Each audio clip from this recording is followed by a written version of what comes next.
అప్పుల బాధలు వెంటాడుతున్నాయా? అయితే 6 JVR వారి జాతిరత్నాలు ధరించండి. నమస్తే, వెల్కమ్ బ్యాక్ టు మనం టీవీ. నేను మీ రమ్య. పెళ్ళై 2 బిడ్డలు కలిగిన తర్వాత భర్త సోదరుడితో అక్రమ సంబంధం పెట్టుకుంది. ఆ తర్వాత భర్తను వదిలేసి అతనితో కాపురం పెట్టింది. ఆ తర్వాత కొన్నాళ్ళకి పక్కింటి వ్యక్తితో అక్రమ సంబంధం పెట్టుకుంది.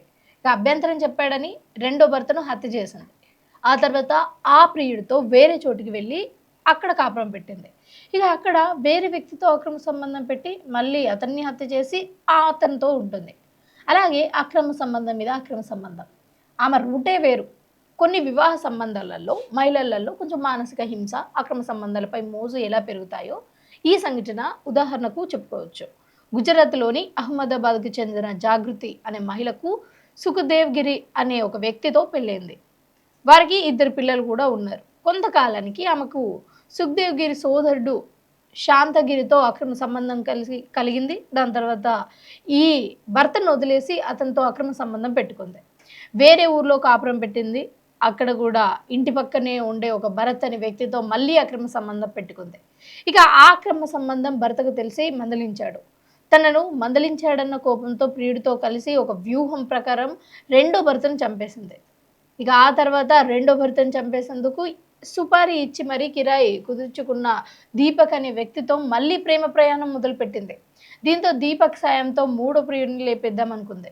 ఇలాగే రెండో భర్త శవం కూడా బయటపడింది. అయితే ఈ కుట్రలు, ఈ హత్యలు ఇవన్నీ కూడా బయటపడేసరికి ఎవరైతే ఈ హత్యలో పాల్గొన్నారో, అలాగే ఎవరు సపోర్ట్ చేశారో వీళ్ళందరూ కూడా జైలు పాలయ్యారు. అంటే ఈ మధ్యకాలంలో మనం సోషల్ మీడియాలో చూస్తూనే ఉన్నాము. అక్రమ సంబంధాలు పెట్టుకున్న వ్యక్తితో కలిసి పన్నాగంగాన్ని వాళ్ళ ఇంట్లో ఉన్న వాళ్ళ భర్తను, భార్యను చంపేస్తూ ఉన్నారు. ముఖ్యంగా చెప్పాలి అంటే ఇంట్లో కన్న తల్లి, కన్న కొడుకు, అలాగే కన్న బిడ్డ అసలు ఎవ్వరు కూడా చూడకుండా, ఏ రిలేషన్ అన్నది కూడా చూడకుండా చంపేస్తూ ఉన్నారు. సోషల్ మీడియా ప్రభావం అని కూడా మనం చెప్పుకోవచ్చు. ఎందుకంటే ఇలాంటి న్యూస్లు ఎక్కువగా వైరల్ అయినప్పుడు ఇలాంటి థాట్స్తో ఎవరైతే ఉంటారో వాళ్ళు కూడా ముందుకొచ్చి ఇలాంటివి ఎక్కువగా చేస్తూ ఉంటారు. అయితే సోషల్ మీడియా ప్రభావం ఎవరైతే పెద్దవాళ్ళు ఉన్నారో వాళ్ళ మీద కాకుండా చిన్న వాళ్ళ మీద కూడా ఎక్కువగా పడుతుంది. అయితే ఒక భర్తను మోసం చేసి వాళ్ళ సొంత సోదరుడితోనే అక్రమ సంబంధం పెట్టుకొని మళ్ళీ అతనితో వేరే ఊరికెళ్ళి బ్రతుకుతూ మళ్ళీ అక్కడున్న ఇంకో ఇంటి పక్కనున్న అతనితోని అక్రమ సంబంధం పెట్టుకొని మందలించాడని అతన్ని చంపేసి మళ్ళీ ఇతనితో కలిపి ఇంకొక ఊరికెళ్ళి అక్కడ ఇంటి పక్కన ఉన్న ఇంకొక అతనితో అక్రమ సంబంధం పెట్టుకోవడాలు, ఇదంతా కూడా అసలు ఒక అంటే ఈ మధ్య కాలంలో ఇలాంటి ఆడవాళ్ళని చూస్తూ ఉంటే ఆడపిల్లల మీద రెస్పెక్ట్ పోతుంది సమాజంలో. సో ఇలాంటివి అసలు ఇలాంటి పనులు చేసే అమ్మాయిలను కావచ్చు, లేకపోతే ఇలాంటి వాళ్ళని నమ్మే అబ్బాయిలను కావచ్చు, అసలు ఎలా శిక్షించాలి, ఎలా మందలించాలి అన్నది కూడా అర్థం కాని పరిస్థితి. ఇలాంటి పరిస్థితులు తగ్గాలి అని మనస్ఫూర్తిగా కోరుకుంటూ ఈ అక్రమ సంబంధాలు, పెళ్ళైన తర్వాత వేరే అబ్బాయిల మీద మోజు పడటాలు ఇవన్నీ కూడా తగ్గితే వాళ్ళ కుటుంబంతో పాటు వాళ్ళు కూడా హ్యాపీగా ఉంటారు. చక్కగా 2 పిల్లలు ఉన్నారు.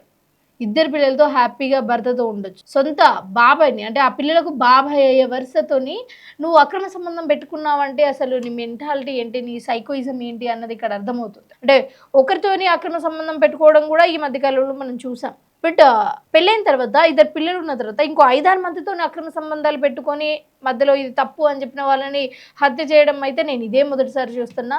అసలు ఇలాంటి ఆడవాళ్ళు ఎక్కడున్నారు, ఏం చేస్తున్నారు, ఇలాంటి వాళ్ళకి సపోర్ట్ చేసే వాళ్ళు ఎక్కడి నుంచి వస్తున్నారు అన్నది అర్థం కావట్లేదు. సరే, అసలు ఈ కేసు మీద మీకేమనిపిస్తుందో కింద కామెంట్ సెక్షన్లో కామెంట్ చేయండి.